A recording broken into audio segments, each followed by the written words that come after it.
Hello everyone.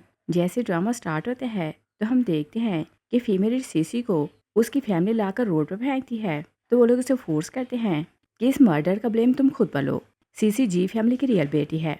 जी family के बेटे का नाम फैंक है और अडॉप्टेड बेटी का नाम राव है। और मर्डर राव से हुआ था। मगर मिस्टर जी और फैंक राव से बहुत ज़्यादा मोहब्बत करते थे और सीसी से नफरत करते थे।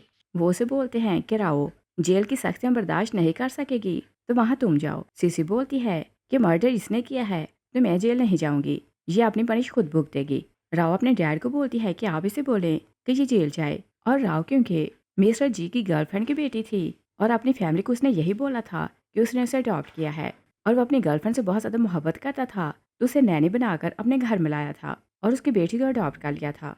मगर वो तो जानता था कि राव उसकी खुद की बेटी है तो उसे बहुत ज़्यादा मोहब्बत करता था। मिस्टर जी सीसी को बोलते हैं कि जेल तुम जाओगी। सीसी का सो कॉल्ड फियांसी जामिंग आते हैं तो बोलते हैं कि 10 साल तुम्हें एक नैनी ने पाला है तो तुम हार्डशिप बर्दाश्त कर सकती हो। मगर राव बहुत नाजुक है तो सब नहीं सह सकती।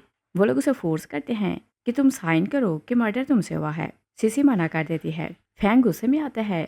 वो अपनी कार से एक बॉटल निकालता है तो सीसी के सर को हिट करने लगता है। तभी सीसी की मॉम आ जाती है तो अपनी बेटी को बचाने के लिए आगे होती है। फैंग उनके सर को हिट कर देते हैं। मॉम बेहोश हो जाती है तो सीसी बहुत रोने लगती है और बोलती है कि एम्बुलेंस को कॉल करो।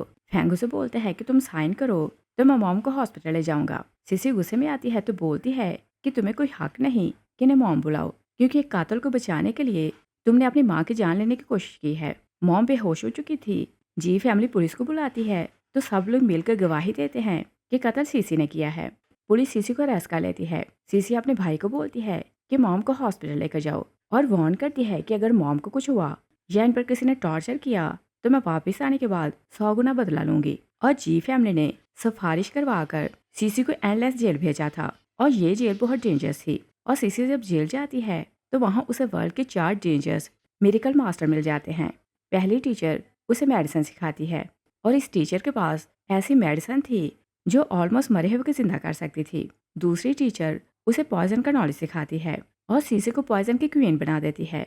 थर्ड टीचर उसके अंदर फिनिक्स की ब्लड लाइन को अवेक करती है जिससे सीसी की पावर कई गुना बढ़ जाती है।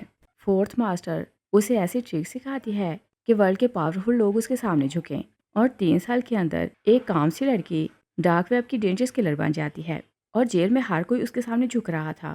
मगर एक प्रॉब्लम में बाकी था क्योंकि फिनिक्स की ब्लड लाइन की पावर इतनी डेंजरस थी कि वो किसी टाइम भी उसकी बॉडी को ब्लास्ट कर सकती थी। टीचर्स ने उसे बताया था कि मिस्टर शिया की बॉडी में आइस पॉइजन है, सिर्फ वही है जो फिनिक्स की ब्लड लाइन को कुछ टाइम के लिए कंट्रोल कर सकता है। और सीसी अपने प्लान के हिसाब से मिस्टर शिया को अप्रोच करती है और उसे यही लग रहा था कि फिनिक्स पॉइजन की पावर इतनी ज़्यादा है कि मिस्टर शिया बेहोश हो चुका है और मिस्टर शिया को कुछ भी पता नहीं कि उसके साथ क्या हो रहा है। सीसी अपनी टीचर की बातों को याद करती है कि मिस्टर शिया की बॉडी की पावर सिर्फ तुम्हारे पॉइजन को कुछ टाइम के लिए कंट्रोल कर सकती है, मगर जैसे ही तुम जेल से बाहर जाओगी तो तुम्हें स्पेशल ड्रैगन बॉडी वाले पर्सन को ढूंढना है और सिर्फ वही है जो फुली तुम्हारे पॉइजन को कंट्रोल कर सकता है। और अगर तुमने उस पर्सन को ना ढूंढा और डूल कल्टीवेशन ना की तो तुम्हारी बॉडी फट सकती है। सीसी टीचर की बातों को याद करती है और मिस्टर शिया को गुड बाय बोलती है तो वहाँ से चली जाती है। और उसके जाते ही मिस्टर शिया आंखें खोल देते हैं और ये जेलर शिया फैमिली का यंग मास्टर है और सिटी में सबसे पावरफुल है। उसके 2 गार्ड्स आते हैं तो मिस्टर शिया उन्हें ऑर्डर देते हैं कि जी फैमिली को मैसेज भेजो कि 7 दिन के अंदर अंदर मुझे उनकी बेटी से शादी करनी है। और दिल में सोचते हैं कि तुमने क्या समझा कि मुझे यूज़ करके चली जाओगी, असल खेल तो अब शुरू होगा। और फिर हम देखते हैं सीसी जेल से रिलीज होती है तो चारों टीचर्स उसे एडवाइस करती हैं कि वापस आकर तुम्हें अपना नाम क्लियर करना है और अपने ऊपर हुए जुल्म के लिए जस्टिस लेना है और बेगुनाहों को प्रोटेक्ट करना है। सीसी उनसे प्रॉमिस करती है तो घर जाने के लिए निकलती है और अभी वो रास्ते में ही थी कि राव और फैंग आते हैं। फैंग जैसे ही कार से निकलता है तो अपनी बहन को एक एग्रीमेंट देता है। वो चाहता था कि सीसी अपनी कंपनी के 30% शेयर राव के नाम ट्रांसफर करे। सीसी हैरान होकर बोलती है कि शेयर मेरी माँ ने मेरे नाम किए हैं तो मैं इसे क्यों दूं। राव बोलती है कि तुम एक क्रिमिनल हो तो कंपनी नहीं संभाल सकती और बोलती है कि वारिस तो मैं ही बनूंगी। फैंगो से बोलते हैं कि चुपचाप साइन करो और यहाँ से दफा हो जाओ वरना तुम नहीं जानती कि तुम्हारे साथ क्या होगा। और उसे सड़ी हुई फिश देते हैं और बोलते हैं कि ये तुम्हारा वेलकम गिफ्ट है। राव से शीप का सर देती है तो बोलती है कि इसे घंटी बनाकर अपने गले में पहन लेना। सीसी गुस्से में आती है। वो फिश जोर जोर से फैंक के मुंह पर मारती है। फैंक का मुंह जड़ हो जाता है। सीसी फैंक की बहुत ज्यादा पिटाई लगाती है तो फिर राव के पास आती है और बोलती है कि बताओ तुमने मुझे क्या बोला, और याद रखना कि एक दिन मैं इस हार को तुम्हारे गले में घंटी बनाकर पहना दूंगी। और साथ ही वो अनाउंस करती है कि मैंने जाने से पहले बोल दिया था कि मैं बदला लूंगी। वो बोलती है कि मुझे अपनी आइडेंटिटी, इज्जत और पैसा वापस चाहिए। दूसरे ये कि 3 साल पहले जो मुझ पर अत्याचार हुआ था, मुझे एक एक का हिसाब लेना है। और तीसरे ये कि मुझे अपनी माँ को दुनिया की हर खुशी देनी है। और माँ के नाम से उसे याद आता है तो वो फैंग से पूछती है कि बताओ मॉम कैसी है और वो मुझे लेने क्यों नहीं आई।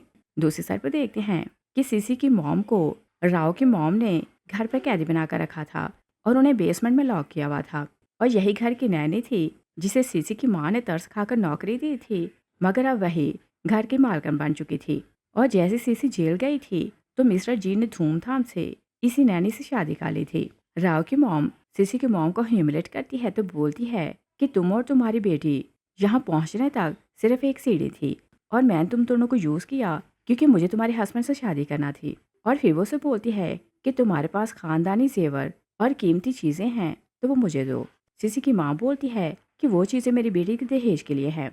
नैनी गुस्से में पागल हो जाती है तो सर्वेंट को बोलती है कि 7 दिन का सड़ा हुआ खाना लाओ, उसमें नमक और मिर्च और ज़्यादा ऐड करना और लाकर इसे खिलाओ। और सब सर्वेंट नैनी के कंट्रोल में थे। नैनी खाना लेकर आती है तो बोलती है कि आपके ऑर्डर के हिसाब से मैंने इसमें और मिर्च मसाला ऐड कर दिया है। नैनी सब वर्कर्स को ऑर्डर देती है तो वो लोग ज़बरदस्ती खाना सीसी की माँ को खिलाने लगती हैं। दूसरी सर पर देखते हैं कि सीसी फैंग से बोलती है कि मॉम कैसी है और वो मुझे जेल से लेने क्यों नहीं आई। फैंग बोलते हैं कि वो थोड़ी सी बीमार हैं। सीसी परेशान होने लगती है तो बोलती है कि उन्हें क्या हुआ। वो फैंग को ज़बरदस्ती कार में बिठाती है तो बोलती है कि बताओ उनके साथ क्या हुआ है, मगर फैंक उन्हें कुछ नहीं बताता। उधर नैनी सीसी की मॉम पर बहुत अत्याचार करती है तो बोलती है कि अगर तुम्हारी बेटी जेल से वापस आ भी जाए तो मैं फिर से उस पर झूठा मुकदमा बनाऊंगी और जेल वापस भेज दूंगी। सीसी की मॉम को बहुत ज़्यादा गुस्सा आता है तो बोलती है कि मैं तुम्हारी जान ले लूंगी। नैनी वर्कर्स को बोलती है कि इसे बाहर लेकर चलते हैं और देखते हैं कि यह क्या कर सकती है। सब लोग मिलकर सीसी की मॉम को बाहर लाते हैं तो बहुत ज़्यादा ह्यूमिलेट करते हैं। नैनी बोलती है कि आज पूरी सिटी को पता चलना चाहिए कि इसकी औकात क्या है और वर्कर्स को बोलती है कि पूरी सिटी में इसे ह्यूमिलेट करो। वर्कर उसकी बात सुनती हैं तो सीसी की मॉम को बहुत ज़्यादा टॉर्चर करने लगती हैं। वो लोग उसके कपड़े उतारने लगती हैं ताकि सब लोग उसका तमाशा देखें। और फिर नैनी ज़ोर ज़ोर से लोगों को आवाज़ें देने लगती है तो बोलती है कि देखो ये सिटी की सबसे रिच लेडी थी और देखो आज इसकी औकात क्या है। सीसी की मॉम खुद को बचाने की कोशिश करती है मगर सामने वाले लोग बहुत ज़्यादा थे तो वो कुछ भी कर नहीं पाती और कोई इसकी हेल्प के लिए आगे नहीं आता। राव की मॉम बोलती है कि अगर आज खानदानी जेवर मेरे हवाले नहीं किए तो मैं तुम्हें बदनाम कर दूंगी। मगर सीसी की मॉम बोलती है कि मैं मार जाऊंगी मगर अपनी बेटी का हक किसी को नहीं दूंगी। राव की मॉम गुस्से से पागल होने लगती है। वो एक पतीला उठाती है तो सीसी की माँ को हिट करने लगती है। तभी सीसी आ जाती है तो बोलती है कि किस में हिम्मत है कि सीसी की माँ पर हाथ उठाए, और वो फ्लोट करते आगे आती है तो सब उसे देखकर शॉक्ड हो जाते हैं। सीसी स्पेल यूज करती है तो सब पर वार करती है। राव की मॉम कुछ बोलने लगती है तो सीसी उन्हें हिट करती है और जो मेड बोलने लगती थी सीसी उन्हें भी हिट करते जा रही थी। और फिर वो अपनी माँ को देखती है तो जाकर उन्हें कोट पहनाती है और सीसी की मॉम को विश्वास नहीं होता तो वो बोलती है कि क्या मैं सपना देख रही हूँ। सीसी बोलती है कि ये सपना नहीं है, मैं रियल में वापस आ गई हूँ। मॉम एम्बेरस होने लगती है तो बोलती है कि मैं बहुत गंदी हो रही हूँ, तुम मुझे हग ना करो। मगर सीसी उन्हें गले लगाती है तो बोलती है कि आप हमेशा से क्लीन हैं। और फिर वो अपनी मॉम से प्रॉमिस करती है कि आज के बाद कोई आपको टॉर्चर नहीं करेगा और बताती है कि आपकी बेटी पहले जैसे वीक नहीं रही। फैंग जाकर अपनी स्टेप मॉम के साथ खड़ा हो जाता है। सीसी उसे बोलती है कि तुम तो बोल रहे थे कि मॉम थोड़ी सी बीमार है और तुमने उसे झूठ क्यों बोला। फैंग कुछ बोलने लगता है तो राव से रोक देती है। वो सीसी को बोलती है कि तुम जेल रह कर आई हो तो ये तुम्हें अपनी बहन नहीं मानता। एक मेड बोलती है कि तुम्हारे फादर ने तुम्हारी मॉम को डिवोर्स दे दी थी और ये तो फ्री में यहाँ रह रही है, ये अब इस घर की मालकिन नहीं, इसे अपने साथ ले जाओ। राव की मॉम प्राउड होकर बताती है कि जब तुम जेल गई थी तो अगले ही दिन तुम्हारे डैड ने मुझसे शादी कर ली और इसे डिवोर्स दे दी। सीसी को विश्वास नहीं होता तो वो अपनी मॉम से पूछती है। मॉम बोलती है कि हाँ तुम्हारे डैड ने मुझे डिवोर्स दे दी थी। सीसी बोलती है कि इन्होंने 3 साल आपके साथ क्या किया। मॉम उसे बताती है कि इन्होंने 3 साल मुझे बेसमेंट में कैद रखा, ये हारूस मुझे मारते पीटते थे गंदा और बचा हुआ खाना खाने के लिए फोर्स करते थे और बोलती है कि 3 साल इन्होंने मुझे आज़ाद इस कारण नहीं किया कि मैंने जो खजाना छुपा कर रखा है वो मैं इन्हें दूँ, मगर वो सब तुम्हारे लिए है तो मैंने कुछ नहीं दूंगी, चाहे ये मुझे जान से मार दें। सीसी स्पेल यूज़ करती है तो यूटेंसिल अपनी तरफ खींच लेती है। फैंग उसे डरने लगता है। सीसी गुस्से में आती है तो फैंग को हिट कर देती है। मेड कुछ बोलने लगती है तो सीसी उस पर वार करती है। राव की मॉम बोलती है कि हम कौन सा झूठ बोल रहे हैं। सीसी उस पर वार करने ही लगती है कि राव बोलती है कि 3 दिन के बाद फैमिली मीटिंग है और डैड अनाउंस करने वाला है कि फैमिली की वारिस मैं हूँ और जैसे मैं वारिस बन जाऊंगी तो मेरे पास 100 रास्ते हैं, मैं तुम्हारी मॉम का छुपाया हुआ खजाना छीन लूंगी। सीसी की मॉम को गुस्सा आता है तो वो उसे जोर से स्लैप करती है और बोलती है कि मैं तुम्हें अपनी बेटी का हक नहीं दूंगी। और वो उसे दूसरा स्लैप करती है तो बोलती है कि तुम्हारी तो इतनी औकात नहीं कि अपनी जुबान से मेरी बेटी का नाम लो। और वो तीसरी बार स्लैप करने लगती है कि फैंग उनका हाथ पकड़ लेते हैं और बोलते हैं कि क्या आप क्रेजी हो चुकी हैं। और मॉम को अब बेटी का आसरा मिल चुका था तो वो बहुत ब्रेव बन जाती है। वो फैंग को बोलती है कि आज से मेरा कोई भी बेटा नहीं, क्योंकि जो पर्सन अपनी बहन और माँ को ह्यूमिलेट करे वो किसी का बेटा नहीं हो सकता। और वो फैंग से सारे रिश्ते तोड़ती है तो सीसी को बोलती है कि हम लोग यहाँ से चलते हैं। सीसी अपने भाई को फिर से हिट करती है। फैंग अपनी मॉम को बोलते हैं कि आप सीसी की साइड क्यों लेती हैं, मैं भी आपका बेटा हूँ। मॉम उसे बोलती है कि 3 साल इन लोगों के साथ मिलकर तुमने मुझे ह्यूमिलेट किया, बहुत बार टॉर्चर किया, तो क्या तुम्हें याद नहीं था कि मैं तुम्हारी मॉम हूँ। और ज़्यादा बोलने से उनकी हालत ख़राब होने लगती है। सीसी उनके पर्स चेक करती है तो बोलती है कि हम लोग चलते हैं और तीनों को वार्न करती है कि हम लोग 3 दिन बाद मिलेंगे। सीसी अपनी मॉम को अपने घर लेकर आती है तो आकुपंक्चर ट्रीटमेंट करती है। मॉम बेटर फील करती है तो बोलती है कि मुझे नहीं पता था कि मेरी बेटी डॉक्टर बन चुकी है। सीसी उन्हें बोलती है कि जेल में मुझे 4 टीचर्स मिली जिन्होंने मुझे एजुकेट किया और अब ना सिर्फ मैं इन लोगों से लड़ सकती हूँ बल्कि आपको भी प्रोटेक्ट कर सकती हूँ। वो अपनी मॉम से प्रॉमिस करती है कि आप ठीक हो जाएं तो दोनों मिलकर सबसे रिवेंज लेंगी। सीसी जैसे कमरे से बाहर आती है तो मिश्रा शिया आता है। वो सीसी का हाथ पकड़ लेते हैं तो बोलते हैं कि जेल से निकलते ही तुमने सारी सिटी में धूम मचा दी और जैसा मैंने सोचा था तुम बिल्कुल वैसा कर रही हो। सीसी से बोलती है कि जेलर साहब क्या फिर से मुझे अरेस्ट करने आए हैं। मिश्रा शिया से बोलते हैं कि हम दूसरे कमरे में जाकर बात करते हैं। वो उसे बोलते हैं कि मैं तुम्हें कैद करने नहीं आया बल्कि मैं चाहता हूँ कि तुम मुझे अपना कैदी बनाओ। सीसी से बोलती है कि एक बार मैंने आपको अप्रोच क्या कर लिया, क्या आप समझते हैं कि मुझे आपकी रिस्पॉन्सिबिलिटी लेना चाहिए। मिस्टर शिया हेजिटेट नहीं करता तो बोलते हैं कि मैं यही चाहता हूँ कि तुम मेरी रिस्पॉन्सिबिलिटी लो। सीसी उसे डराने की कोशिश करती है तो अपने हाथ पर फायर दिखाती है। वो बोलती है कि मैं डार्क वर्ल्ड की डेंजरस लेडी हूँ, तो क्या आपको डर नहीं कि मेरी पावर कंट्रोल से बाहर हो सकती है और आपको ख़त्म कर सकती है। और वो मिस्टर शिया का हाथ पकड़े रहती है मगर मिस्टर शिया को कुछ नहीं होता और सीसी की फाइट ठंडी हो जाती है। सीसी हैरान होकर बोलती है कि 3 साल पहले मुझे ये बात बताई गई थी कि आप में कोल्ड पॉइजन है तो सिर्फ मेरी पावर आपको हरा सकती है और मुझे लगा कि मेरे फिनिक्स पॉइजन ने आपको वीक कर दिया है, मगर इस बार आपको कुछ नहीं हुआ। और बोलती है कि क्या आपने प्रिटेंड किया था कि आप लो फील कर रहे हैं। मिस्टर शिया से बोलते हैं कि मेरी बॉडी में जो आइस पॉइजन है वो पूरी तरह से ख़त्म नहीं हुआ, फिनिक्स की फायर ने उसे कुछ टाइम के लिए दबा दिया है। और वो उसे बताता है कि जब तुम मुझसे मिली थी तो मैं शो कर रहा था कि मैं वीक हूँ, मगर स्टार्ट ही से मैं तुमसे पावरफुल था और मुझे क्योंकि तुम्हारे जैसी ब्रेव लड़की का साथ चाहिए था तो मैं प्रिटेंड कर रहा था कि मुझे कुछ भी नहीं पता कि तुम क्या कर रही हो। सीसी गुस्से में आती है तो उसे वार्न करती है कि फिर ऐसी बातें ना करना और फिर वो उसे बोलती है कि अगर तुम इतने पावरफुल थे तो जेल में मेरे सामने जानबूझ के बहाना क्यों किया कि तुम हार गए हो। मिस्टर शिया उसे बोलते हैं कि मैं तो सिर्फ तुम्हारी हेल्प कर रहा था क्योंकि मैं जानता था कि फिनिक्स ब्लड लाइन की पावर तुम्हारी बॉडी को आहिस्ता आहिस्ता ख़त्म कर रही है और अगर उस टाइम मैं तुम्हारी हेल्प ना करता तो शायद आज तुम मार चुकी होती। और मैं तुम्हें सिखाना चाहता था कि तुम अपनी पावर को कंट्रोल कैसे कर सकती हो। सीसी उसे बोलती है कि तुमने मेरी हेल्प की थी या अपना मतलब निकाला था। मिस्टर शिया उसे बोलते हैं कि तुम्हारे टीचर ने तुम्हें ये बात तो बताई होगी कि जब तुम जेल से बाहर जाओ तो तुम्हें ड्रैगन बॉडी वाले पर्सन को ढूंढना है जिसके साथ डूल कल्टिवेशन करो और सिर्फ इसी तरह फिनिक्स ब्लड लाइन की पावर कंट्रोल रह सकती है, वरना तुम्हारी बॉडी अंदर से फट जाएगी। सीसी हैरान होकर बोलती है कि तुम्हें ये सब कैसे पता। तो मिस्टर शिया से बोलते हैं कि जिस पर्सन को तुम ढूंढ रही हो वो मैं ही हूँ। वो अपना हाथ खोलता है तो ड्रैगन अपेयर हो जाता है और सीसी की क्योंकि उसी की तलाश थी तो वो चुप हो जाती है। मिस्टर शिया से बोलते हैं कि मैं खुद चल कर तुम्हारे पास आया हूँ तो क्या आप भी मुझे एक्सेप्ट नहीं करोगी। और सीसी को सब कुछ स्ट्रेंज लग रहा था तो वो कुछ बोल नहीं पाती। सीसी उसे मना कर देती है और फिर वो उसे पूछती है कि कल तक तुम वर्ल्ड की डेंजरस जेल के रूलर थे और आज शो कर रहे हो कि तुम बिजनेस टाइकन हो और तुम रियल में कौन हो। और फ्लैशबैक में देखते हैं कि शायद छोटा बच्चा था कि उसकी बॉडी से हर टाइम बर्फ निकलती रहती थी और बच्चे उसे देखते तो उसे ह्यूमिलेट करते थे और वो उसे आइस मॉन्स्टर बुलाते थे।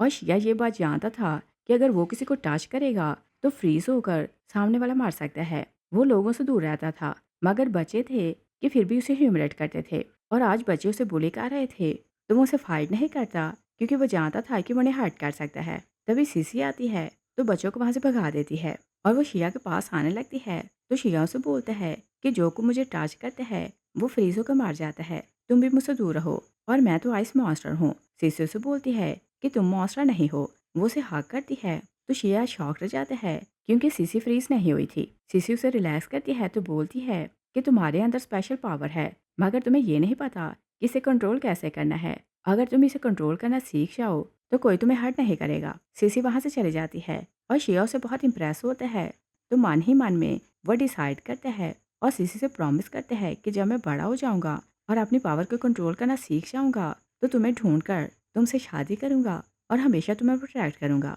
और फिर हम प्रेजेंट में देखते हैं मिस्टर शिया सीसी को बोलते हैं कि मैं जेलर तुम्हारे कारण बना था और मैंने एक दिन तुमसे प्रॉमिस किया था तो प्रॉमिस पूरा करने आया हूँ। वो उसे बोलते हैं कि क्या मुझसे शादी करोगी। सीसी पहले हैरान होती है तो फिर बोलती है कि मुझे पहले दुश्मनों से बदला लेना है तो फिर शादी करूंगी। मिस्टर शिया उसे बोलते हैं कि बदला लेने के लिए तुम्हें मेरी हेल्प चाहिए। सीसी बोलती है कि मेरी पावर इतनी ज़्यादा है कि मैं अकेले सबको हरा सकती हूँ। मिस्टर शिया उसे बोलते हैं कि मैं जानता हूँ कि तुम्हारी पावर बहुत ज़्यादा है मगर अभी अभी तुम जेल से बाहर आई हो तो तुम्हें वर्ल्ड को समझने में टाइम लगेगा और ऐसा भी पॉसिबल है कि तुम दुश्मनों से बदला लेने में बिजी हो तो कोई तुम्हारी माँ को हर्ट कर दे। और बोलते हैं कि हम दोनों साथ मिलकर लड़ेंगे तो एक दूसरे को प्रोटेक्ट करेंगे और तुम्हारी मॉम की भी रक्षा करेंगे। सीसी उसकी बात मान जाती है। मिस्टर शिया उसे बोलते हैं कि मेरी फैमिली की सारी दौलत सारी पावर और सब कुछ तुम्हारा होगा और बदले में मुझे सिर्फ तुम चाहिए हो। और फिर वो उसे सीक्रेट बताता है कि फिनिश ब्लड लाइन और ड्रैगन बॉडी सिर्फ एक दूसरे के लिए बने हैं और जब दोनों मिलेंगे तो दोनों एक दूसरे की पावर बढ़ा सकते हैं और एक दूसरे की जान भी बचा सकते हैं। सीसी बोलती है कि ओके मैं शादी के लिए रेडी हूँ मगर पहले मुझे अपनी सगाई तोड़ना होगी। और वो उसे जाओमे का बताती है तो बोलती है कि 3 साल पहले उसने मेरी फैमिली के साथ मिलकर मुझे फ्रेम किया था। मिस्टर शिया उसे बोलता है कि जब तुम जेल गई तो मैंने पता करवाया था कि जाओमिंग और राव का ऑलरेडी अफेयर था और पिछले 3 साल से वो सीक्रेटली एक दूसरे से मिल रहे हैं। सीसी बोलती है कि ये बात मुझे पहले से पता है और फिर वो बोलती है कि 3 दिन बाद फैमिली मीटिंग होने वाली है तो मुझे पक्का विश्वास है कि जामिक राव का साथ देगा। मिस्टर शिया उसे बोलते हैं कि कोई बात नहीं कि सारा हिसाब उसी दिन कर लेंगे। दूसरी साइड पर देखते हैं कि जी फैमिली जामिक के ऑफिस जाती है तो सब रोना धोना करने लगते हैं। वो लोग जामिक को बताते हैं कि सिसी ने ना सिर्फ शेर देने से मना कर दिया है उसने राव और फैंग को बुरी तरह पीटा है और राव बेशरम बनकर उसके कंधे पर सार रखती है तो जोमिंग उसे कंफर्ट करने लगता है। मिस्टर जी बताते हैं कि सिसी अब पहले जैसी नहीं रही। मिस्टर जी की मिस्ट्रेस बोलती है कि वो तो डेवल बन चुकी है। फैंग गुस्से में आते हैं तो बोलते हैं कि मैं राव को प्रोटेक्ट करूंगा और सब लोग मिलकर प्लान बनाने लगते हैं कि वो सीसी को बर्बाद कैसे करेंगे। और दूसरी साइड पर देखते हैं कि सीसी और मिस्टर शिया दोनों गैस करने लगते हैं कि वो लोग सीसी को कैसे हराएंगे। सीसी बोलती है कि 3 दिन के बाद फैमिली मीटिंग होगी तो वो लोग अंकल को बोलेंगे कि मुझे फैमिली रूल सिखाए। मिस्टर शिया बोलते हैं कि ये काम तुम्हारा थर्ड अंकल करता है और उधर सब लोग मिलकर यही प्लान कर रहे थे कि थर्ड अंकल को बोला जाएगा कि सीसी को फैमिली के रूल सिखाए और जी फैमिली सबके सामने सीसी पर इल्ज़ाम लगाएगी कि उसने बड़े भाई पर हाथ उठाया और फैमिली की बेइज्जती की और बड़ों की बात नहीं मानी। और सब एल्डर्स मिलकर सीसी को फोर्स करेंगे कि वो नील डाउन करे और हज़ारों बार रूल पढ़े और अगर वो रूल पढ़ने से मना कर देगी तो हमारा काम आसान हो जाएगा क्योंकि ऐसे हम उसकी शेज अपने नाम कर लेंगे। उधर मिस्टर शिया बोलते हैं कि अगर वो अपने पहले प्लान में नाकाम होंगे तो उनका दूसरा प्लान क्या होगा। सीसी बोलती है कि शायद वो मुझे पॉइजन देंगे और दूसरी साइड पर फैमिली यही कुछ प्लान कर रही थी। डैड एक डेंजरस पॉइजन निकालता है तो बोलते हैं कि ये हार्ट ईटर पॉइजन है। अगर सीसी पहले प्लान में ना फंसी तो हम प्यार से उसे मजबूर करेंगे कि वो वाइन पिए और हम उसमें पॉइजन मिला देंगे और ये पॉइजन पीते ही उसका माइंड काम करना छोड़ देगा और वो हमेशा के लिए बेबस इंसान बन जाएगी और उसके बाद हम लोग जो चाहे उसके साथ कर सकते हैं। सब लोग अपने प्लान पर खुश होने लगते हैं। उधर मिस्टर शिया बोलते हैं कि अगर वो अपने दूसरे प्लान में नाकाम हो गए तो तीसरा प्लान क्या होगा? सीसी बोलती है कि जॉमिंग सबके सामने अनाउंस करेगा कि वो सगाई तोड़ना चाहता है और राव से शादी करना चाहता है। और दूसरी साइड पर सब लोग यही प्लान कर रहे थे। जॉमिंग बोलता है कि मैं एल्डर्स को बोलूंगा कि मुझे सीसी से नहीं बल्कि राव से शादी करनी है तो वारिस इसे बनाए। और फिर जैसे ही राव वारिस बन जाएगी तो मैं सीसी और उसकी माँ को पूरी सिटी में ह्यूमिलेट करूंगा। सब लोग खुश होने लगते हैं कि वो लोग सीसी को अपने पाँव में झुका लेंगे, मगर वो ये नहीं जानते थे कि सीसी पहले से उनकी हर चाल के बारे में समझ चुकी है। मिस्टर शियाओ से बोलता है कि दुश्मन जितना बड़ा जाल बिछाएगा उतना ज्यादा खुद फंसेगा। सीसी बोलती है कि उन्होंने दूसरों के लिए घड़ा खोदा है तो उसमें खुद गिरेंगे। और फिर हम 3 दिन बाद का सीन देखते हैं। फैमिली मीटिंग स्टार्ट होती है। एल्डर्स आते हैं तो मिस्टर जी सबके सामने अनाउंस करते हैं कि मैं अपनी लाडली बेटी राव को वारिस बनाना चाहता हूँ। मिस्टर जी अपने एल्डर्स को बताते हैं कि राव ने बिजनेस में मेरी इतनी हेल्प की है, इसके कारण मुझे बिलियंस का बेनिफिट हुआ है। जी फैमिली के सब लोग उसकी तारीफें करने लगते हैं। एल्डर्स खुश होते हैं तो बोलते हैं कि हाँ ये बहुत टैलेंटेड है। और राव इनोसेंट बनकर सबका थैंक्स करते जा रही थी। जॉमिंग एल्डर्स को बोलता है कि अगर राव वारिस बनेगी तो मेरी फैमिली अपनी पूरी ताकत के साथ इसका साथ देगी और दोनों फैमिलीज मिलकर सिटी की बड़ी पावर बन जाएंगी। फैंग बोलते हैं कि मैं वारिस नहीं बनना चाहता और मैं अपना हक अपनी बहन के लिए छोड़ रहा हूँ। सब लोग उस पर खुश होने लगते हैं कि वो अपनी बहन की बहुत केयर करता है। और राव मन में प्लान करने लगती है कि जैसे मैं वारिस बन जाऊं तो सबसे पहले तुम्हें घर से निकालूंगी। और एंड पर वो अपनी माँ के साथ फैमिली पर रूल करेगी। और जैसे वोटिंग स्टार्ट होने लगती है सीसी अपनी मॉम के साथ वहाँ आती है। सीसी की मॉम बोलती है कि मैं आपसे अग्री नहीं करती। सब उसे वहाँ देखकर शॉक रह जाते हैं। सीसी की मॉम बोलती है कि ये कातिल है तो वारिस नहीं बन सकती और बताती है कि 3 साल पहले इसने खुद कत्ल किया और इल्जाम मेरी बेटी पर डाल दिया। एल्डर्स उनकी बातें सुनते हैं तो हैरान होते हैं। सीसी बोलती है कि सिर्फ यही नहीं, राव जी फैमिली की बेटी नहीं तो वारिस नहीं बन सकती और ये एक अडॉप्ट की हुई नैनी की बेटी है। इसने धोखे से फैमिली पर कब्जा किया है तो वारिस नहीं बन सकती। राव झूठा रोना रोती है तो बोलती है कि सीसी जब से जेल से वापस आई है ये मुझ पर इल्जाम लगा रही है। फैंग भी राव का साथ देते हैं तो बोलते हैं कि तुम्हें याद तो होगा कि 3 साल पहले तुमने कन्फेस किया था कि मर्डर तुमने किया है और अब नई कहानी सुनाने का फायदा नहीं। मिस्टर सीसी की माँ को ह्यूमिलेट करती है तो बोलती है कि तुम्हारी बेटी जेल से आई है, तुम इसकी माँ हो, तुम्हें को हक नहीं कि किसी बात में इंटरफेयर करो।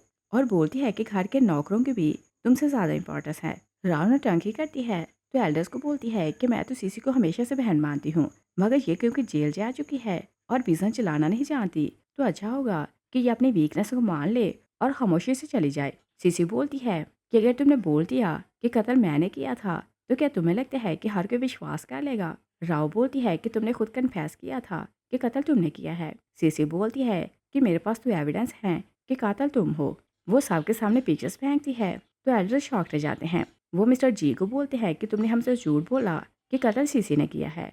मिस्टर जी बोलते हैं कि पिक्चर्स फेक हैं। सीसी सैड हो जाती है तो अपने डैड को बोलती है कि एक कातिल को बचाने के लिए आप अपनी बेटी को बर्बाद कर रहे हैं। डैड से बोलता है कि तुम अपने फादर की इंसल्ट कर रही हो और फैमिली के रूल तोड़ रही हो, तुम्हें यहाँ बोलने का हक नहीं। तभी थर्ड अंकल सीसी को बोलते हैं कि तुम्हें फैमिली के रूल्स का पता नहीं, तो पहले मैं तुम्हें रूल सिखाता हूँ। वो उसे एक बुक देते हैं तो बोलते हैं कि इसमें 4,000 रूल लिखे हैं और तुम घुटनों पर बैठो और एक एक वर्ड को ऊंची आवाज में पढ़ो और अगर तुमने एक भी वर्ड रॉन्ग बोला तो तुम्हें हमेशा के लिए फैमिली से निकाल दिया जाएगा। सीसी स्पेल यूज करती है तो बुक को जला देती है। सब लोग शॉक हो जाते हैं। एल्डर्स शाउट करते हैं कि सालों पुराने रूल हैं तो तुमने इन्हें बर्बाद कर दिया। सीसी बोलती है कि अगर ये रूल हत्याचार को छुपाने और बेगुनाहों को दबाने के लिए यूज होते हैं तो ऐसे रूल्स को खत्म हो जाना चाहिए। और फिर वो राव को बोलती है कि जब मैं जेल से बाहर आई तो तुमने कुर्बानी के बकरे का सर मुझे दिया कि अपने गले में घंटी बनाकर पहनो और आज मैं तुम्हें सिखाती हूँ कि कुर्बानी का बकरा क्या होता है। वो अपनी हेयर पिन निकालती है तो उसकी बॉडी पर निशान बनाती है। वो उसे बताती है कि मेरे टीचर्स का पॉइजन इस पिन पर लगा है, इसके निशान कभी नहीं जाएंगे। और फिर वो उसके फेस पर निशान बनाती है तो राव की मॉम बोलती है कि तुमने मेरी बेटी को बर्बाद कर दिया। वो अपनी बेटी को संभालने लगती है। मिस्टर जी अपने एल्डर्स को बोलते हैं कि आपने देख लिया कि ये कितनी हार्टलेस है और आप इसे पनिश करें। थर्ड अंकल गार्ड्स को बुलाते हैं तो बोलते हैं कि इसे पनिश करो। गार्ड्स मोटी मोटी चेन्स लाते हैं तो सीसी के ऊपर डाल देते हैं। सीसी एक ही बार में उनकी चेन्स तोड़ देती है तो गार्ड्स दूर जा गिरते हैं। सब लोग उसकी पावर देखते हैं तो शॉक रह जाते हैं। सीसी बोलती है कि किसमें हिम्मत है कि मेरा मुकाबला करो। सब लोग उसे डरने लगते हैं। कोई बोलते हैं कि इतनी पावरफुल कैसे हो गई। डैड बोलते हैं कि ये तो मॉन्स्टर बन चुकी है। और जब जी फैमिली देखती है कि उनके पहले प्लान ने काम नहीं किया, तो मिस्टर जी अपने मिस्ट्रेस को इशारा करते हैं कि दूसरे प्लान पर काम करें।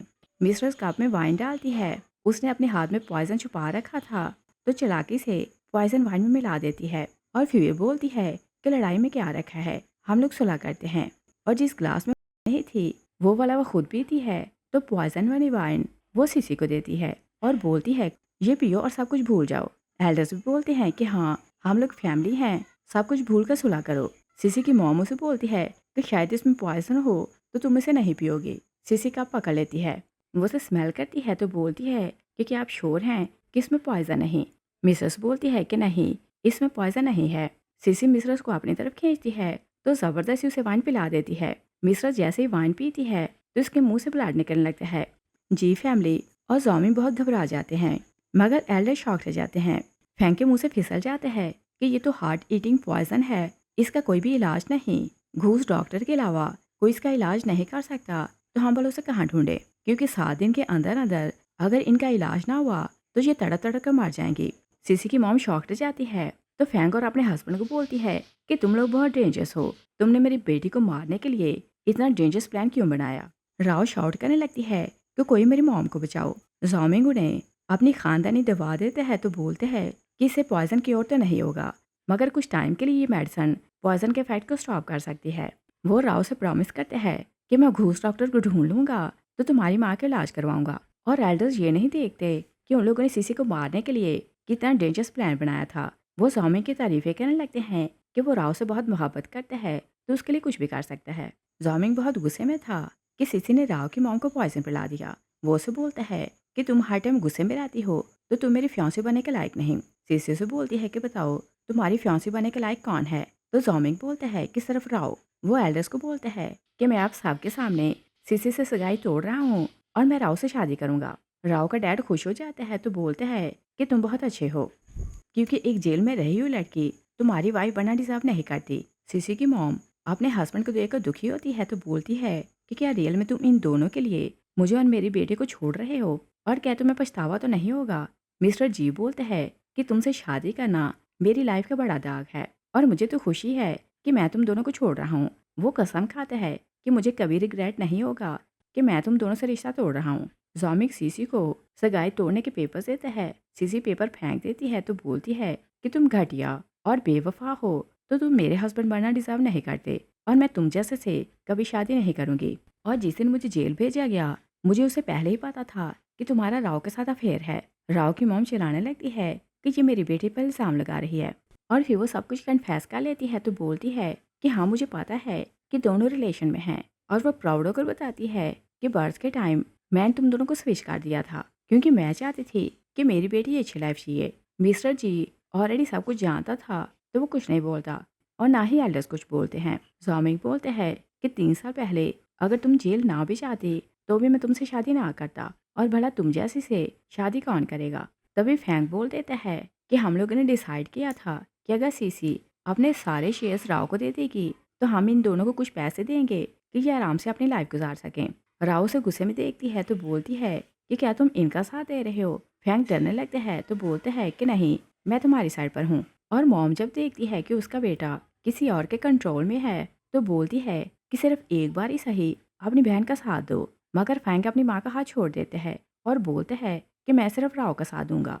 मॉम का दिल एक बार फिर से टूट जाता है। वो सैड होने लगती है तो सीसी अपनी मॉम को बोलती है कि इसके लिए आंसू बहाने की जरूरत नहीं, आप अकेले नहीं, मैं आपके साथ हूँ। और बताती है कि मेरा नया फियांसी आपके बेटे जैसा है, तो वो भी आपका ही साथ देगा और हम दोनों मिलकर आपको वर्ल्ड की सारी खुशियाँ देंगे। सब लोग उसके लिए हंसने लगते हैं तो बोलते हैं कि तुमसे शादी कौन करेगा। वो उसका मजाक उड़ाते हैं कि शायद कोई बूढ़ा फकीर भी तुमसे शादी ना करेगा। सिसी बोलती है कि वो कोई बूढ़ा फकीर नहीं बल्कि एक रिचेस मैन है, और बोलती है कि वो आने वाला है तो बाहर चलकर मुझे उसका वेट करना है। वो बाहर जाती है तो सब लोग बोलते हैं कि देखते हैं कि इस जैसे से शादी कौन करता है। सब लोग बाहर खड़े वेट कर रहे थे। बहुत टाइम हो जाता है तो वो लोग सीसी की ह्यूमिलेट करते हैं कि तुम्हारा प्रिंस क्यों नहीं आया, शायद उसने तुम्हें धोखा दे दिया। तभी एक कार वहां से गुजरती है तो उसके पीछे से एक कुत्ता नजर आता है और उसके गले में रेड कलर का पटका था। सब लोग सीसी की ह्यूमिलेट करने लगते हैं तो बोलते हैं कि वो रहा तुम्हारा फियांसी। कोई बोलता है कि इसका प्रिंस तो बहुत अच्छा है और जोड़ी बहुत अच्छी रहेगी। सब लोग बोलते हैं कि चलो अभी दोनों की शादी करवाते हैं। सीसी की मॉम को गुस्सा आता है तो बोलती है कि मेरी बेटी को ह्यूमिलेट ना करो, मगर कोई उनकी नहीं सुनता। तभी बहुत ज़्यादा कार्स रुकती हैं। मिस्टर शिया बाहर निकलता है तो सब उन्हें देखकर शॉक रह जाते हैं। एक एल्डर बोलते हैं कि ये तो मिस्टर शिया है और ये सिर्फ 11 साल का था जब ये अपनी फैमिली का लीडर बना और आज पूरी सिटी में इससे पावरफुल कोई नहीं। मिस्टर जी आगे बढ़ते हैं तो बोलते हैं कि मिस्टर शिया आप यहाँ क्यों आए हैं। शिया उसे पीछे करते हैं तो सीसी को बोलते हैं कि मैं तुमसे शादी करने आया हूँ। सब उसकी बात सुनकर शॉक रह जाते हैं। सीसी उसे बोलती है कि तुम बहुत लेट आए हो। शिया उसे सॉरी करते हैं कि ट्रैफिक ज़्यादा था तो मैं लेट हो गया। सीसी उसे बताती है कि ये मेरी मॉम है। मिस्टर शिया उन्हें ब्रेसलेट गिफ्ट करते हैं जिसकी प्राइस 300 मिलियन थी। सब लोग शॉक रह जाते हैं। मॉम बोलती है कि ये बहुत महंगा है तो मैं नहीं ले सकती। मिस्टर शिया बोलते हैं कि आप सीसी की मॉम हैं तो आपको खुश रखना मेरी ड्यूटी है और आज से आप मेरी भी माँ हैं। मॉम की आंखों में आंसू आ जाते हैं। मिस्टर शिया सीसी को रिंग देते हैं तो सीसी बोलती है कि पहले मुझे रिवेंज लेना है तो फिर शादी करूंगी। मिस्टर शिया बोलते हैं कि किसने हिम्मत की कि मेरी फियांसे की शादी एक कुत्ते से करवाता। सब लोग डरने लगते हैं तो बोलते हैं कि वो सिर्फ एक मजाक था। जॉमिंग आगे आता है तो मिस्टर शिया बोलते हैं कि तुम्हें कुत्तों की शादी बहुत पसंद है तो मैं तुम्हारी शादी किसी कुत्ते से करवाता हूँ। वो अपने गार्ड्स को बोलते हैं कि 100 कुत्तों का अरेंज करो, एक गहरा घड़ा खोदो और इसे वहां फेंक दो और इसकी शादी 100 कुत्तों से करवाओ। गार्ड्स उसे ले जाते हैं। मिस्टर जी और एल्डर्स को बोलते हैं कि आप लोगों की फैमिली के साथ मैं सारी कॉपरेशन तोड़ रहा हूँ। मिस्टर जी के होश उड़ जाते हैं तो वो बोलते हैं कि ऐसा ना करो, हम लोग बर्बाद हो जाएंगे। मगर मिस्टर शिया नहीं सुनता। मिस्टर शिया फील करते हैं कि सीसी को ठंड लग रही है। वो सबको अंदर ले आता है। सीसी अपनी फैमिली को बोलती है कि अभी तक जो कुछ हुआ वो सिर्फ स्टार्ट था और मैंने बोल दिया था कि मैं वापस आकर हर चीज़ का हिसाब लूंगी। वो अपने भाई को बोलती है कि मैंने तुम्हें वार्न किया था कि मॉम को हर्ट ना करना। मिस्टर जी बोलते हैं कि मिस्टर शिया सीसी का ट्रस्ट ना करना, ये इनोसेंट नहीं है और ये 3 साल जेल रही है। और फिर वो सीसी को बोलते हैं कि तुमने मिस्टर शिया को धोखा दिया होगा और इनोसेंट बन के इन्हें मिली होगी और इन्हें अपने जाल में फंसाया होगा, मगर इन्हें नहीं पता कि तुम्हारा रियल फेस क्या है। अगर इन्हें सच का पता चलेगा तो तुम्हें दूर फेंक देंगे। सीसी की मॉम बोलती है कि इसकी किसी बात का ट्रस्ट ना करना। मिस्टर शिया बोलते हैं कि क्या तुम लोगों को लगता है कि मुझे सच का पता नहीं। 3 साल पहले राव ने किसी को मार दिया था और तुम लोग ने सीसी को फोर्स किया कि वो इल्ज़ाम खुद पर ले और इसके बिहार पर सजा काटे। वो सबकी तरफ पिक्चर्स फेंकते हैं। एल्डर पिक्चर्स देखते हैं तो बोलते हैं कि कातिल तो राव है, हमें जी की बात नहीं सुनना चाहिए थी। राव नौटंकी करती है तो बोलती है कि ये 3 साल जेल रही है तो पता नहीं कितने लोगों के साथ इसका अफेयर होगा। फैंक भी राव का साथ देने लगता है। मॉम उसे गुस्से में डांटती है मगर फैंक उनकी बात नहीं सुनता और बोलते हैं कि एविडेंस झूठे हैं। मिस्टर शिया सीसी की मॉम को बोलते हैं कि मॉम आप फिक्र न करें, सब एविडेंस पर गवर्नमेंट की स्टैंप है तो कोई ने रिजेक्ट नहीं कर सकता। और फिर वो बोलते हैं कि ये बात मुझे पहले दिन से पता थी। सब लोग उसकी बात सुनकर शॉक रह जाते हैं। सीसी बोलती है कि क्या सच में तुम्हें पहले दिन से ये बात पता थी। मिस्टर शिया बोलते हैं कि तुम्हारे जेल पहुंचने से पहले ही मैंने सारी सीसीटीवी फुटेज ऑलरेडी रिस्टोर करवा ली थी और इन लोगों को लगा कि फुटेज रिमूव हो चुकी है, मगर मैंने उन्हें सेव कर लिया था। और फिर वो बताते हैं कि मैं सिर्फ शिया फैमिली का हेड नहीं बल्कि एंडलेस जेल का रियल जेल लॉर्ड हूँ। सब लोग उसकी बात सुनते हैं तो शॉक रह जाते हैं क्योंकि कोई भी विश्वास नहीं कर सकता था कि इतना पावरफुल पर्सन सीसी का साथ दे रहा है। सीसी बोलती है कि अगर तुम्हें पहले से पता था कि मैं बेगुनाह हूँ तो तुमने मुझे बताया क्यों नहीं और मेरा साथ क्यों नहीं दिया। मिस्टर शिया उसे बोलते हैं कि मैं तुम्हें उस टाइम बचा सकता था मगर मैं चाहता था कि तुम स्ट्रांग बनो, इसीलिए मैंने जेल में तुम्हें 4 स्ट्रांग टीचर्स दिए और उनका अरेंज मैंने किया था। और वहाँ ना सिर्फ तुमने पावर हासिल की बल्कि अपनी फिनिश ब्लड की पावर को भी जगा दिया। सीसी याद करती है कि टीचर्स ने उसे एडवाइस किया था कि सिर्फ पावर ही तुम्हें जस्टिस दिला सकती है। सीसी बोलती है कि टाइम आ चुका है कि जो तुम लोगों ने किया है उसकी सजा भुगतो। सीसी उन्हें जेल भिजवाने लगती है तो फैंक बोलते हैं कि मैं रॉन्ग था, मुझे राव का नहीं बल्कि तुम्हारा साथ देना चाहिए था। और बोलते हैं कि मैंने माँ और तुम्हें बहुत पेन दी है तो दोनों मुझे माफ़ कर दो। मगर सीसी उसे बोलती है कि माफ़ी मांगने से कुछ नहीं होगा क्योंकि जेल तो तुम्हें जाना ही होगा। और जिस दिन तुमने माँ के सर पर बॉटल तोड़ी थी उसी दिन से मैंने मान लिया था कि तुम मेरे भाई नहीं। फैंक अपनी माँ से माफ़ी मांगता है मगर मॉम उसे माफ़ नहीं करती और फिर राव को बोलती है कि तुम मुझे बदनाम करना चाहती थी तो मैं तुम्हें बताती हूँ कि जो निशान मैंने तुम्हारी बॉडी पर बनाए हैं ये कभी नहीं मिटेंगे। वो से बताती है कि मेरे टीचर्स का स्पेशल पावर मेरी हेयर पिन पर है तो ये इस निशान को कभी मिटने नहीं देंगे और ये निशान हमेशा तुम्हें याद दिलाएगा कि तुमने मुझे बदनाम करने की कोशिश की। राव की मॉम बोलती है कि छोटी है तो उसे माफ़ कर दो, और जेल जाने का तुम्हें फ़ायदा ही हुआ। तुम्हें इतनी पावर मिल गई, इतना अच्छा हस्बैंड मेरा है, और ये सब राव के कारण हुआ, तो इस बात को जाने दो, और तुम्हें तो हर तरह से बेनिफिट हुआ। सिसी उसे टीज करती है कि क्या तुम्हें लगता है कि तुमने मेरे साथ बहुत अच्छा किया, और फिर वो उसे बोलती है कि तुम्हें लगता है कि तुम्हें घूस डॉक्टर मिल जाएगा तो तुम्हारा इलाज हो जाएगा। वो उसे बताती है कि घूस डॉक्टर उसकी मास्टर है, और बोलती है कि वो तुम्हारा इलाज कभी नहीं करेगी। राव की मॉम उसकी बात सुनकर शॉक हो जाती है। सिसी अपने डैड को बोलती है कि ये बात हमेशा मेरे दिल में खटकती रहती थी कि आप अपनी रियल बेटी से मोहब्बत नहीं करते, मगर अडॉप्टिव और उसकी माँ से बहुत ज़्यादा मोहब्बत करते हैं। तब मुझे ये बात पता चली कि आप यही समझते हैं कि राव आपकी बेटी है, तो आप इसी कारण उसे इतना प्यार करते थे। मैंने डीएनए टेस्ट करवाया तो मुझे पता चला कि ये तो आपकी बेटी ही नहीं। मिस्टर जी रिपोर्ट देखते हैं तो शॉक हो जाता है। सिसी की मॉम मिस्टर जी को बोलती है कि तुमने नाटक अच्छा किया, तुमने अपनी बेटी को अपनी मिसेस की बेटी से स्विच किया और इसे घर में सर्वेंट बनाकर भेजा, और मुझे डाउट भी नहीं हुआ कि ये तुम्हारी मिस्ट्रेस है। और आज जब मैंने रिपोर्ट देखी तो मुझे बहुत खुशी हुई कि तुमने मुझे चीट किया तो इसने तुम्हें चीट किया। मिस्टर जी अपनी मिसेस पर गुस्सा करते हैं कि तुमने मुझसे झूठ क्यों बोला कि राव मेरी बेटी है। सब लोग लड़ने लगते हैं तो मिस्टर शिया अपने गार्ड्स को बोलते हैं कि सबको ले जाओ। मिस्टर जी सीसी को बोलते हैं कि मैं तुम्हारा डैड हूँ तो मुझे दूसरा चांस दो, मगर सीसी किसी को दूसरा चांस नहीं देती। गार्ड सब लोगों को ले जाते हैं। सीसी मिस्टर शिया को बोलती है कि लॉर्ड हम दोनों शादी करते हैं। मिस्टर शिया सीसी की मॉम को बोलते हैं कि ये सब गिफ्ट आपके लिए हैं। मिस्टर शिया सीसी को बोलते हैं कि मुझे तुम्हें कहीं ले जाना है। वो उसे एक जगह लाते हैं तो सीसी बोलती है कि ये कौन सी जगह है। मिस्टर शिया से बोलते हैं कि ये वही जगह है जहाँ हम लोग पहली बार मिले थे, और वो उसे याद दिलाता है कि यहाँ एक बच्चा खड़ा था जिसे सब आइस मॉन्स्टर बोल रहे थे, और एक बच्ची आई जिसने मुझे हक किया तो मुझे एडवाइस की कि मुझे सीखना चाहिए कि अपनी पावर को कंट्रोल कैसे करते हैं, और बताता है कि वो तुम थी। और तभी मैंने कसम खाई थी कि जब मैं पावरफुल बन जाऊंगा तो मैं ढूंढूंगा और तुमसे शादी करूंगा और हमेशा तुम्हें प्रोटेक्ट करूंगा। और बताता है कि जब मुझे पता चला कि तुम्हें जेल हुई है तो मैं जेल का वार्डन बन गया, और मुझे पहले दिन से पता था कि तुम बेगुनाह हो, मगर मैंने तुम्हें जानबूझकर वहाँ रखा कि तुम स्ट्रांग बन जाओ। और मैंने जानबूझकर ये रूमर फैलाई कि मुझ में कोल्ड पॉइजन है, क्योंकि मैं जानता था कि अपनी फायर को कंट्रोल करने के लिए तुम मेरे पास आओगे, और मेरे प्लान ने काम किया। और मैंने सब इस कारण किया कि तुम अपनी पावर को कंट्रोल करना सीखो। और इन 3 सालों में सिर्फ तुमने नहीं, मैंने बहुत कुछ बर्दाश्त किया। और फिर वो से बोलता है कि अगर मैं ड्रैगन बॉडी ना होता तो क्या तुम मुझे किसी और के साथ देख सकती थी। सीसी बोलती है कि कभी नहीं। मिस्टर शिया से बोलते हैं कि अगर मैं ड्रैगन बॉडी ना होता तो तुम्हारी फिनिक्स फ्लेम कभी अवेक ना होती। सीसी हैरान होकर बोलती है कि इस बात का क्या मतलब। मिस्टर शिया से बोलते हैं कि हर इंसान के अंदर ड्रैगन जैसी पावर होती है, मगर उस पर सील होती है, और हज़ारों में से सिर्फ एक ही इंसान होता है जो ड्रैगन वाली बॉडी को अवेक कर सकता है। और जब तुमने मुझे गले लगाया तो तुम्हारे अंदर की फिनिक्स फ्लेम जाग गई। सीसी से बोलती है कि 2 लोग जिनमें ड्रैगन और फिनिक्स होता है, अगर वो मिलें तो एक दूसरे की पावर को अवेक कर सकते हैं। मिस्टर शिया से बोलते हैं कि नहीं, सिर्फ वही लोग ऐसा कर सकते हैं जो बहुत ज़्यादा स्ट्रांग होते हैं। और फिर वो से बोलते हैं कि मुझसे एक प्रॉमिस करो कि तुम मुझसे हमेशा सच्ची मोहब्बत करोगी। सीसी से बोलती है कि मैं कभी तुम्हें धोखा नहीं दूंगी, और हम दोनों हमेशा साथ रहेंगे और साथ में खुश रहेंगे। इस सीन के साथ ही मूवी फिनिश हो जाती है। Thanks for watching.